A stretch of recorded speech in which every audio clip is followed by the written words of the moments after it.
De entre todas esas cosas que nos pasan a las personas y que se pueden trasladar casi literalmente a las marcas, hay una muy interesante de la que te quiero hablar hoy.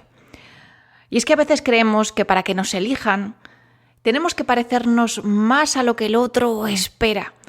Es como ser menos intensos, menos raros, menos pequeños, menos locales, menos concretos, menos nosotros en definitiva. Como si ser lo que somos no fuera suficiente. Y entonces empezamos a suavizar las cosas, a quitar o a limar aristas, a hablar como habla todo el mundo, a decir frases que suenan bien pero que no nos pertenecen en absoluto, a intentar parecer más grandes, más profesionales, más deseables, más fáciles de entender, hasta que llega ese momento que yo creo que todos pasamos en alguna etapa de la vida, en el que la pregunta cambia. Ya no es ¿cómo hago para gustar más?, sino que empieza a ser ¿qué parte de mí no estoy dispuesta a negociar?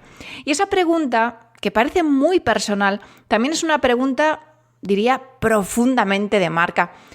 Porque hay marcas que se comunican simplemente para vender y hay marcas que, llegado el momento, tienen que comunicarse para defender quiénes son.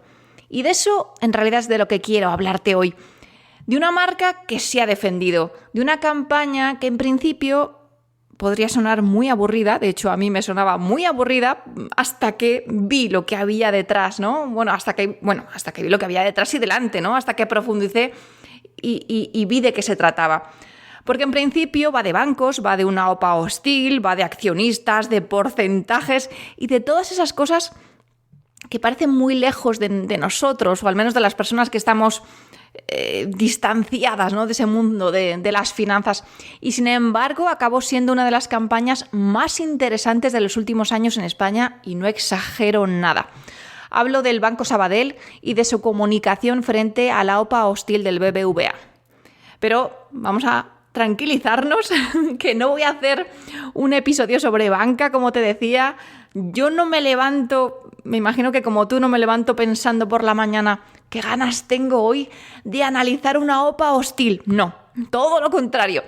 Lo que me interesa de este caso es otra cosa. Me interesa cómo una operación financiera se convirtió en una historia. Me interesa cómo una campaña consiguió sacar una conversación de los despachos y llevarla a la calle, así literalmente. Y me interesa también cómo el copy ayudó a construir todo este relato. Y sobre todo, me interesa lo que cualquier marca puede aprender de esto. Una marca pequeña, una marca familiar, un e-commerce, una marca que vende producto físico al fin y al cabo, o una marca que a veces simplemente siente que para competir tiene que parecerse a las grandes. Y es que yo diría que la gran lección de esta campaña es justo la contraria, que no tienes que intentar parecer más grande, sino aprender a defender mejor lo que eres, lo que te diferencia.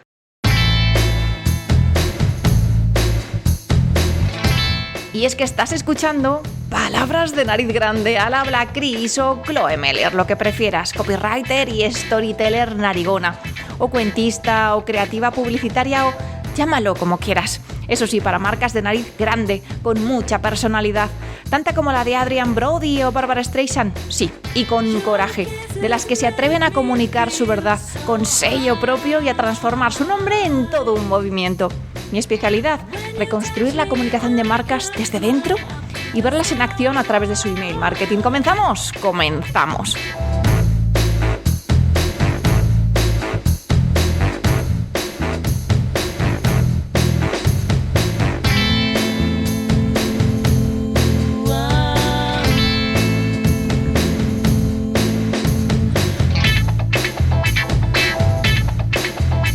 Ya sabes que por aquí te hablo eso, ¿no? De marcas, de comunicación, de copywriting y de todas esas cosas que no se ven, pero que hacen que una marca deje de sonar como todas. Y hoy, como te decía, quiero hablarte de marcas que saben defenderse, de este caso del Banco Sabadell. Y lo primero, una aclaración importante. No voy a decir que que cualquier campaña publicitaria sea capaz de salvar, ¿no? En este caso, que esta campaña publicitaria haya salvado a un banco. No. Eso sería muy bonito, muy épico y muy de titular para LinkedIn, pero también sería bastante simplista. una OPA y al final una operación complicada como esta no fracasa solo por una campaña. Aquí hay factores económicos, empresariales, políticos, accionariales, regulatorios, y ya estoy entrando en un lenguaje que ni yo sé qué estoy diciendo. Y otras muchas más cosas que no controlo y que no voy a fingir que controlo, ¿vale? Esto se lo dejo a los financieros. Pero sí creo que esta campaña hizo algo muy poderoso. Ayudó a cambiar el marco desde el que se interpreta una operación de este tipo. Y eso en comunicación es muchísimo. Porque cuando algo se queda simplemente en el lenguaje técnico, solo lo entienden, pues eso, los que están ahí dentro. Pero cuando una marca logra traducirlo a una historia que la gente entiende, que comenta, de la que quiere participar, que siente y hace suya, entonces la comunicación empieza a hacer algo mucho más grande que informar. Empieza a mover, a remover, a movilizar. Y eso es lo que más me interesa de todo esto. No la OPA en sí, sino cómo se contó.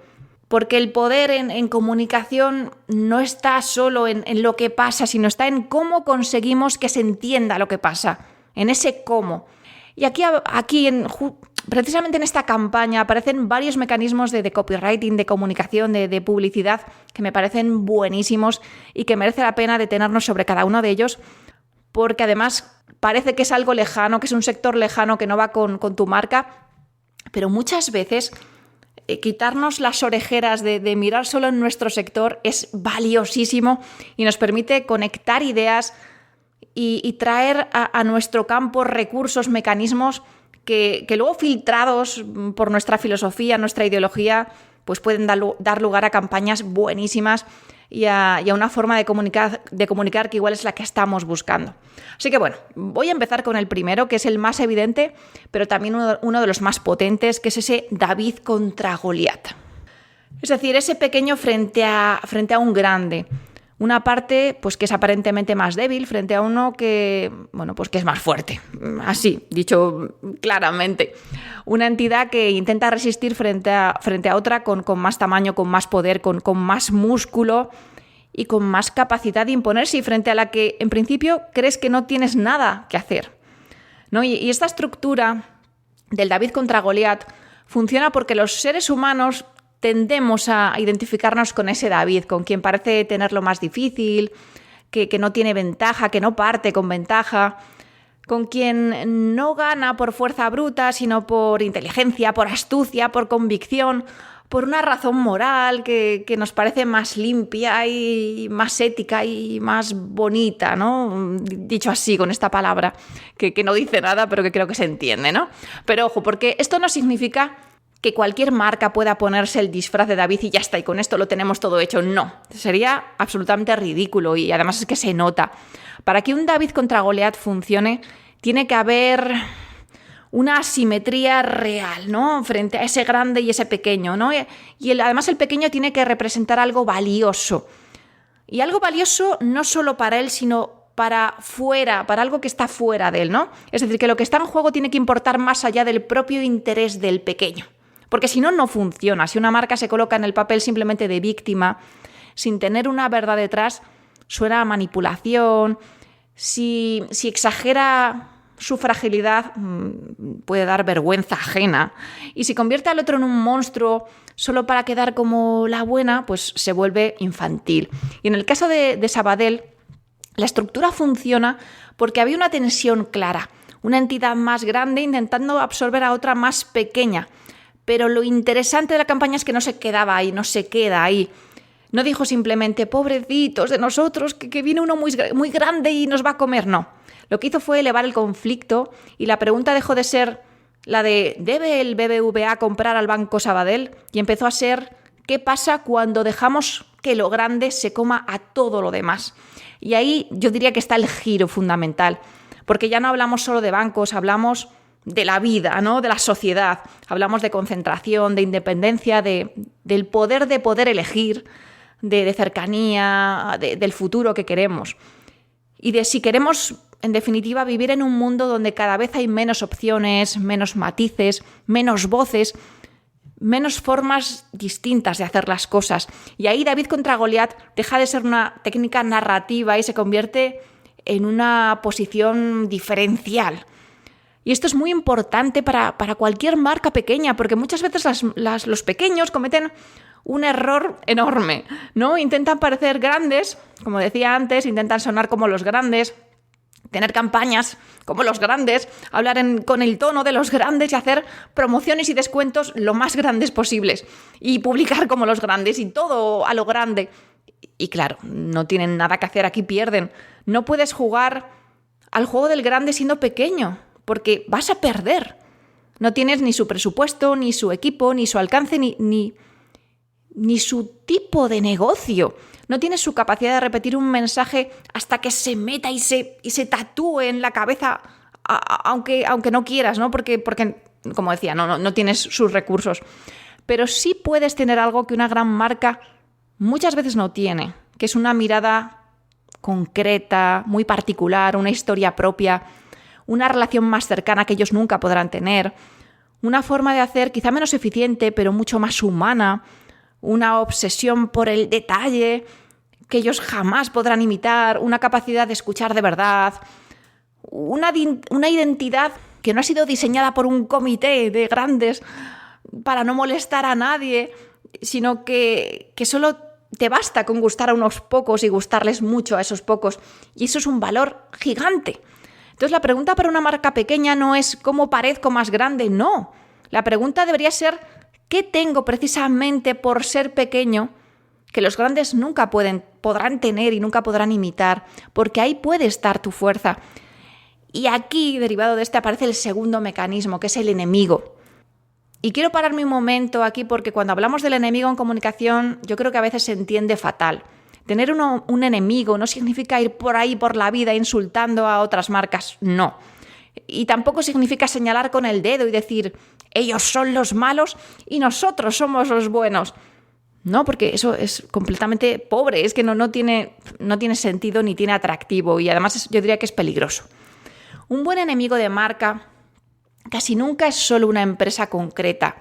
Un buen enemigo tiene más que ver con una idea, con una creencia, con una lógica instalada en el mercado, con una forma de hacer las cosas que tu marca viene a cuestionar. En este caso, sí, estaba BBVA como un actor concreto, como ese enemigo en concreto, pero si reducimos toda la campaña a Sabadell contra BBVA, nos quedamos en la superficie. El enemigo más interesante no es BBVA. El enemigo es la idea de que más grande no siempre es mejor.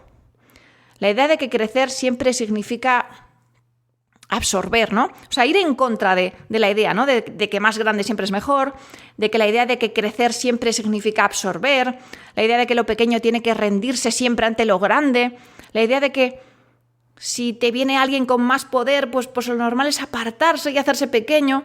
Y esto, como decía antes, es mucho más potente porque convierte al enemigo en esa conversación que todos entendemos y que todos hemos vivido. Y ya no estás construyendo una pelea entre dos logotipos, sino que estás construyendo una tensión cultural. Y aquí hay una lección enorme, yo diría, para cualquier marca. Y no es que yo aquí esté intentando tener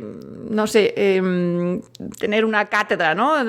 Que mis palabras sean cátedra porque yo misma me lo aplico. Es que esta campaña, el desmontar esta campaña, me hace ver muchas cosas y aprender mucho, ¿no? Y me lo aplico también a mí, ¿no? Nuestro enemigo no tiene por qué ser otra marca. De hecho, muchas veces no debe serlo. El enemigo, como decía, ¿no? Puede ser una mentira de tu categoría, una frase que todo el mundo repite, una presión que tu cliente siente, una promesa que ha normalizado aunque le esté haciendo daño, una manera de vender que tú no quieres seguir alimentando. No sé, por ejemplo, en moda puede ser la idea de que tu cuerpo tiene que adaptarse a la ropa, ¿no? Y que está tan instalada en la sociedad. En cosmética, pues esa piel imposible que parece que todos tenemos que alcanzar. En sostenibilidad quizá la culpa, ¿no? Y la necesidad de hacerlo todo perfecto. No sé, en alimentación, pues la comida rápida, sin historia. Pero bueno, no vamos a convertirlo en una lista infinita porque la idea es esta, ¿no? Es cuando una marca encuentra qué mentira no está dispuesta a seguir alimentando. Y aquí es justo cuando su comunicación deja de ser un catálogo igual a los demás, Deja de ser mira qué producto tengo, mira qué promoción, qué descuento, mira qué bonito, y empieza a ser una mirada diferencial, ese universo de marca que tiene una postura concreta y empieza a decir, nosotros estamos aquí porque creemos que esto se puede hacer de otra manera. Y eso cambia completamente la relación con quien te escucha, porque ya no solo te está comprando, quiere pertenecer, ¿no? Se coloca contigo. Y esto nos lleva al tercer mecanismo de esta gran campaña de Sabadell, que para mí es una de las más bonitas de toda la campaña, que es un dragón que aparece por ahí y que coincide con el 23 de abril, día de Sant Jordi. Y el Banco Sabadell aquí lanzó una pieza llamada y dijo, ¿qué hacemos con el dragón? Y aquí hay una inteligencia cultural, ¿no? Aquí supieron escuchar, en este caso, un poco a la sociedad catalana y no se limitaron a decir cómo matamos al dragón o tenemos una amenaza, sino que buscaron una metáfora que pertenecía al territorio emocional de su gente, a Sant Jordi, el dragón, la leyenda, la calle, los libros, las rosas, ¿no? Cataluña, y supieron convertirlo en una historia que muchísimas personas tienen integrada sin necesidad de que nadie se la explique, y esto es muy, muy poderoso. Es lo que tiene una buena metáfora, ¿no? Que no necesita adornar, sino que traduce, ilustra. Y aquí mucho más, porque una OPA hostil es algo muy complejo que nadie entendemos. En cambio, ese dragón de Sant Jordi no lo es, todo el mundo lo entiende y además lo asocias directamente a esa amenaza. Es algo, ¿no? Es algo grande, algo que impone, algo que altera la vida del pueblo. Y como decía, la pregunta, que es un detalle que me parece muy, muy fino, la pregunta no era cómo matamos al dragón, sino que la pregunta es ¿qué hacemos con el dragón? Y eso parece una tontería, pero cambia muchísimo, porque ya no es una orden, no es un ataque frontal, sino que es una invitación, y además así lo lanzaron, una invitación a participar en el relato. Incluso proponían que tú mismo eligieras entre uno de los finales, ¿no? Entonces te mete dentro, te hace pensar, te hace jugar y te hace formar parte de la historia. Y además, como decía, ¿no? Lo hace desde un imaginario cultural compartido. Y eso es muy, muy importante, ¿no? Porque muchas marcas creen que comunicar bien es explicar mejor lo que hacen. Y sí, a veces hay que explicar, pero muchas veces lo que falta no es explicación, lo que falta es traducción, ¿no? Es esa traducción con ese algo que haga tu verdad interesante, ¿no? Encontrar esa imagen, esa escena, ese símbolo, esa metáfora que permite que alguien sienta que ahí hay algo más, ¿no? Y que si se lo explicas técnicamente no le mueve nada. Y todas las marcas tienen dragones. No hace falta, ¿no? Aquí es un ejemplo muy concreto que todos vemos muy bien, pero a veces el dragón es una objeción de tu cliente, es una vergüenza interna, es una creencia heredada. A veces es simplemente una frase que tu cliente no se atreve a decir en voz alta, o es una presión de la sociedad que está normalizada y que ya nadie cuestiona. Y el trabajo de la marca no es decir solo este es mi producto, el trabajo de la marca es escuchar todo eso y encontrar una forma de hacer visible ese dragón que todos tenemos en todos los sectores. Y cuando lo haces visible, pues pasa lo que ha pasado con el Banco Sabadell, ¿no? Es esa sensación de exacto, joder, me está hablando a mí, era esto es lo que me pasaba y no sabía nombrar. Y entonces la comunicación es oro, en ese momento se convierte en oro. Y vamos al cuarto mecanismo, porque podría tirarme aquí además poniendo ejemplos concretos, pero no quiero alargarme mucho, quiero además que te resulte interesante y entretenido y no ir ahondando en cada uno de los puntos. Así que vamos al cuarto mecanismo que a nivel de copywriting yo diría que es el más interesante, ¿no? Es el más de copywriting puro, que es la pieza de toda esta campaña que titularon Los puntos sobre las IES. Me parece maravilla porque demuestra algo que a veces se olvida, ¿no? Que un buen concepto de copy no es una frase bonita, no lo es. Un buen concepto de copy es una estructura que sostiene el fondo, la forma, el tono, la campaña y la actitud, ¿no? Es como ese concepto detrás, ese concepto paraguas que es capaz luego de sostenerlo todo y del que podemos tirar del hilo.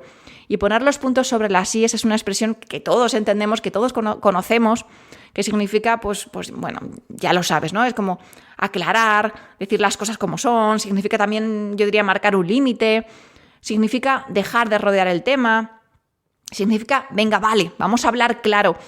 Y eso, en esta campaña concretamente, está muy, muy bien cogido.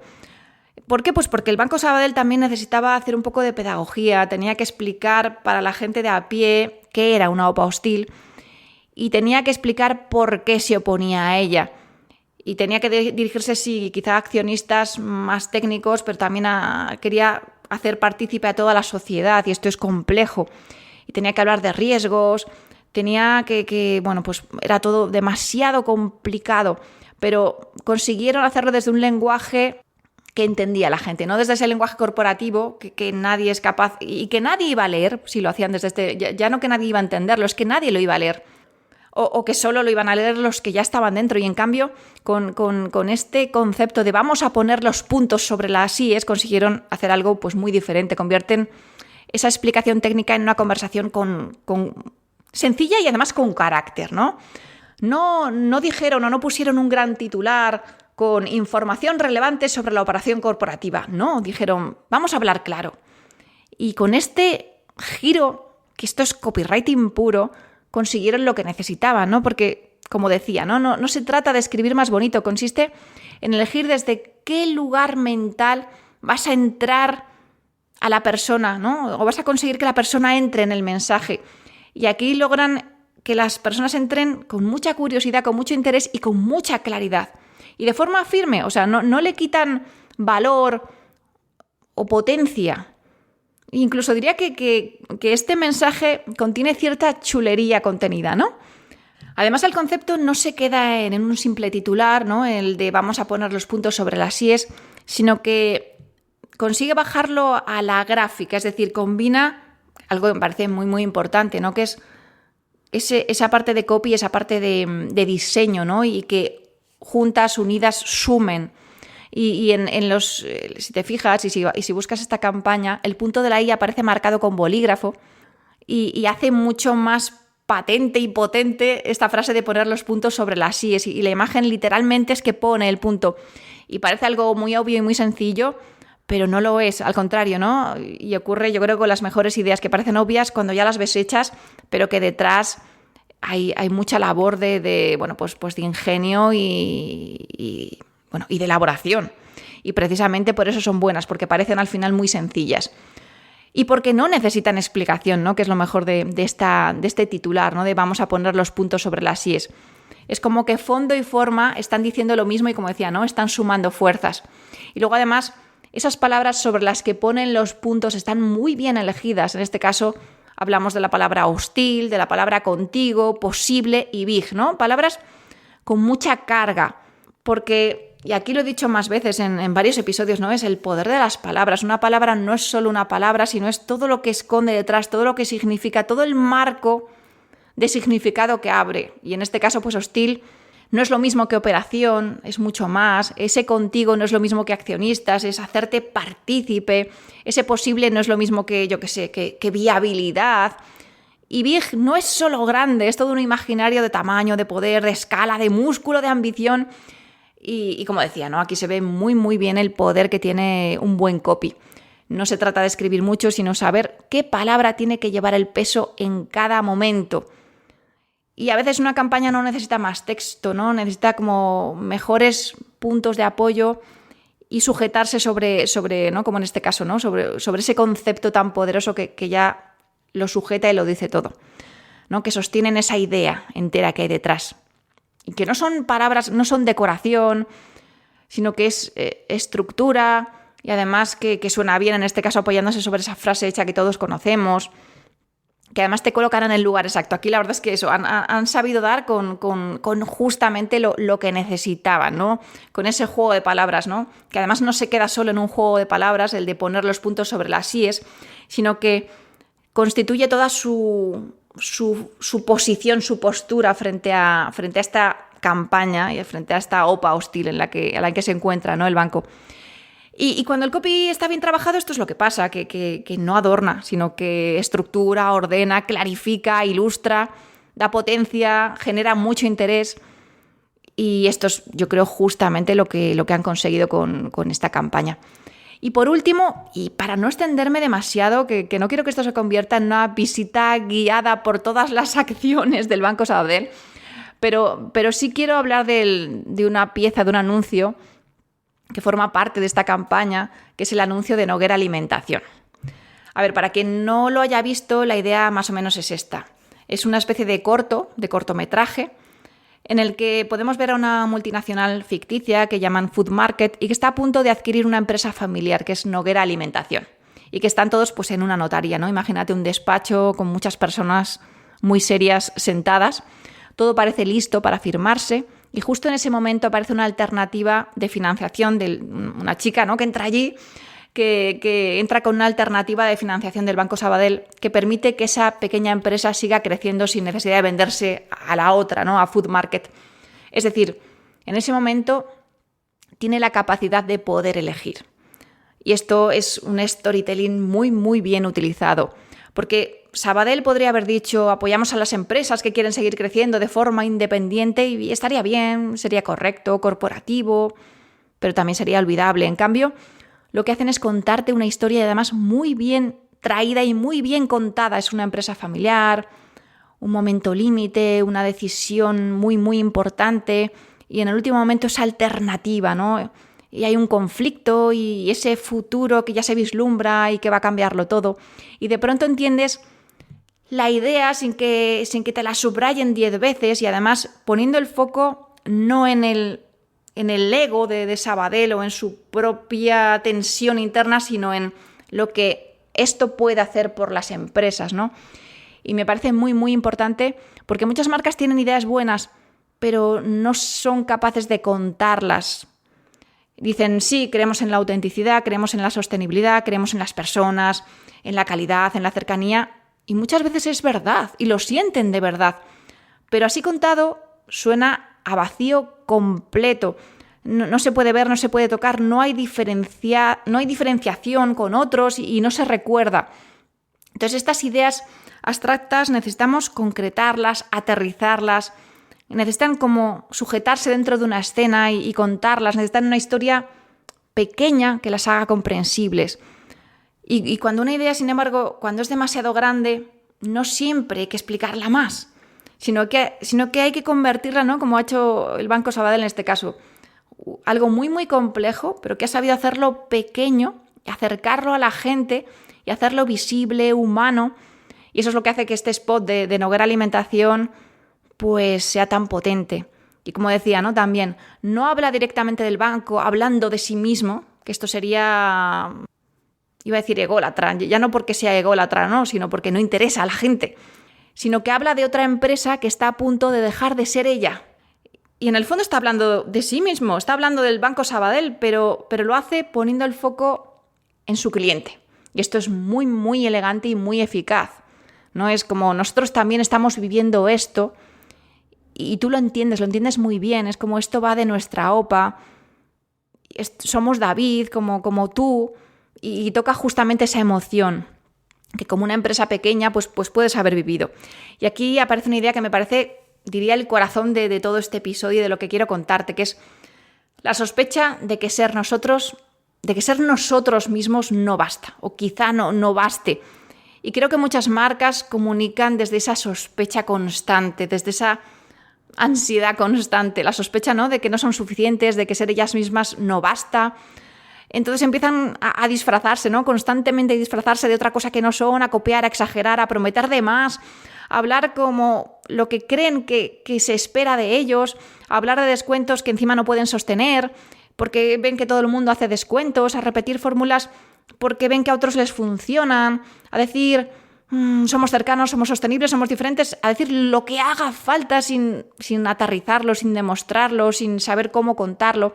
Y al final, pues la comunicación se llena de ruido, pierde verdad, pierde interés y pierde conexión. Y esto conecta con algo que creo que repito mucho y que cada vez tengo más claro, y es que muchas marcas no tienen un problema de marketing, tienen un problema de identidad. No es que no tengan identidad, ¿no? Es que están quizá intentando optimizar algo que no han terminado de definir o que les da vergüenza contar, ¿no?, qué es lo que son ellos realmente. Y entonces, pues eso, ¿no?, hacen más campañas, más contenidos, más emails, más promociones, más automatizaciones, más mensajes, más impactos por todas partes, pero no han respondido a la pregunta más importante de todas, que es: ¿qué defendemos realmente? Y mientras eso no esté claro, todo lo demás son pues parches, pastillas, y como una sensación de si yo estoy haciendo un montón de cosas, pero realmente no hay una construcción debajo que sujete todo. Y por eso esta campaña me parece tan interesante, porque hace lo contrario, no es una pieza aislada, no es un anuncio suelto, ni un golpe de efecto, es todo un sistema, ¿no? Es como que hay una plataforma detrás que es la de poder elegir es tu poder y bajo ese paraguas se construye todo, ¿no? Con esa misma idea y con mucha solidez. Y desde ahí pues salen estos puntos con tantísimo poder como son los que te he comentado, ¿no? Los puntos sobre las IES, el dragón, este corto de Noguera Alimentación, luego piezas dirigidas a accionistas, toda la pedagogía también que hay detrás, el tono único que tienen, los mensajes, cómo hacen partícipe a la sociedad con esos gestos culturales. Y todo pertenece al mismo mundo, a la misma plataforma y empuja hacia la misma idea y refuerza el mismo marco.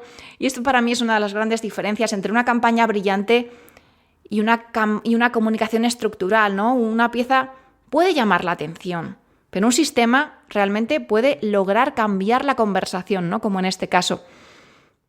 Y ahora, pues quizá te estés preguntando que, vale, sí, pero es que estamos hablando del Sabadell, que es una empresa muy grande. Yo tengo una marca muy pequeña.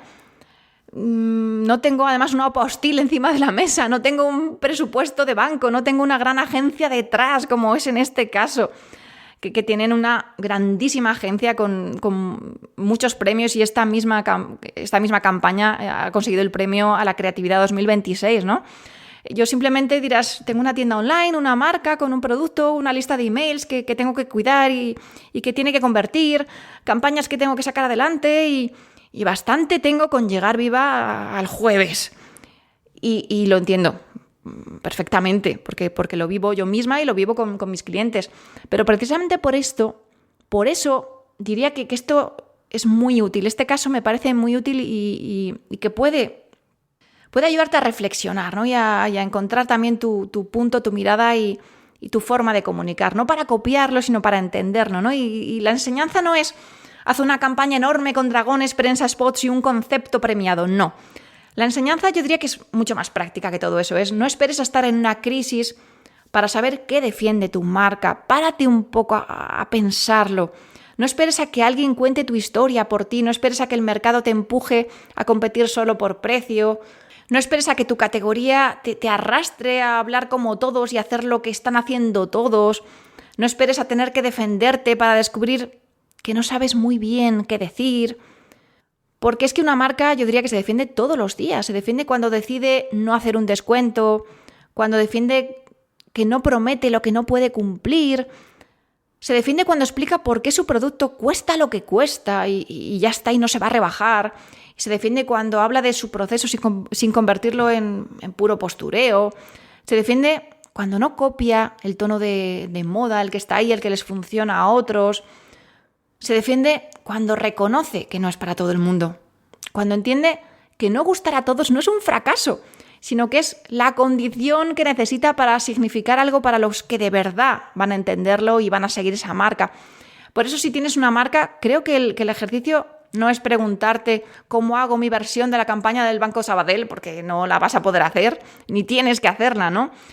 Es algo mucho más sencillo, o quizá no es más sencillo, pero creo que la pregunta que tienes que hacerte es ¿qué estás defendiendo realmente? ¿Qué idea de la que está en el ambiente, en tu categoría, no aceptas porque no piensas pasar por ahí? ¿O qué parte de tu forma de hacer sería una pérdida si desapareciera? ¿Porque es lo que te diferencia? ¿O qué palabras tendrías que aclarar si tuvieras que poner los puntos sobre las IES? ¿Cuáles serían tus palabras? ¿Y qué dragón necesita ver tu cliente para entender mejor lo que le pasa? ¿Y qué historia pequeña puede hacer visible esa gran idea tuya, ¿no? De tu marca? Entonces, si mañana alguien intentara contar tu marca por ti, ¿qué tendrías que defender en tu comunicación? ¿No? Yo creo que todo empieza por ahí. No es hablar más, no es publicar más, no es hacer más campañas, no es subirse a cualquier tendencia que llegue, sino es poder decir con claridad esto es lo que somos y esto es lo que defendemos y esto es lo que no vamos a negociar. Y si eso no encaja con todo el mundo, pues genial, está bien. Y esto lo he repetido y lo seguiré repitiendo. Una marca fuerte no es la que gusta a todo el mundo, es la que consigue que quienes la entienden no quieran perderla. Y esto es mucho más difícil, lo sé, pero ahí está el valor, ahí está lo más valioso de todo. Así que bueno, hasta aquí el episodio de hoy. Si tienes una marca, como te decía, te dejo esta pregunta. ¿Qué tendrías que defender si mañana alguien intentara contar tu historia por ti? No hace falta que tengas un nuevo postil encima de la mesa. A veces el dragón viene en forma de descuento permanente, de tendencia, de algoritmo, de comparación, de miedo a no gustar, de frase vacía, de campaña que no dice nada pero queda bonita. Y quizá tu trabajo como marca empieza justo ahí, ¿no? En demostrar que sí, pero no diciéndolo, tienes que construirlo antes, haciendo como lo ha hecho el Banco Sabadell, ¿no? Pero a tu manera, poniendo los puntos sobre las síes, los que tú tienes que poner. Es decir, sabiendo muy bien qué palabras merecen llevar el punto, ¿no? Ese punto sobre las síes de tu marca. ¿Y qué me queda decirte? Pues lo que te digo siempre, que te suscribas a la Mellerletter en chloemeller.com/m/EME para no perderte lo que hay detrás y entender de verdad cómo se construye una marca que la gente elige. Quizá la tuya. Y por favor, habla de palabras de nariz grande, agitemos cabezas, sumemos abrazos, llenemos de narigones el planeta. Un abrazo y nos vemos en el próximo episodio, si tú quieres, claro. Y recuerda, hoy es martes, así que cásate, embárcate y sobre todo improvisa. Pronto una nueva palabra de nariz grande. ¿Cuál será?